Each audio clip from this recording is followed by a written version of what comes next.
Hi అండి, అందరం కూర్చొని హౌసీ ఆడుకుంటున్నామండి. వర్షాల వల్ల స్కూల్కి సెలవులు, పొలం పనికి వెళ్ళవలసిన వాళ్ళు ఎవరు వెళ్ళలేదు వర్షాల వల్ల. ఇంకా ఇంట్లోని టీవీ చూద్దామంటే కరెంట్ లేదు. అందరూ హ్యాపీగా అందరం పిల్లలు పెద్దవాళ్ళు అందరం కూర్చొని హౌసీ ఆడుకుంటున్నాము. కొంచెం తీయ 2 నిమిషాలు పాటలు చెప్తాను. 57 12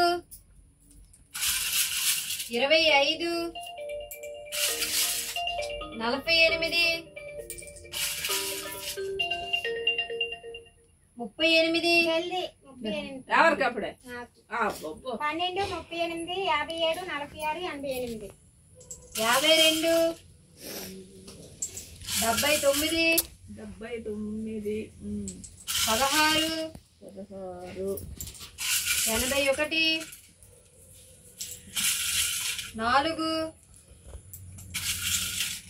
15 అది కూడా అయిపోయింది. సెకండ్ జల్దీ లేదుగా.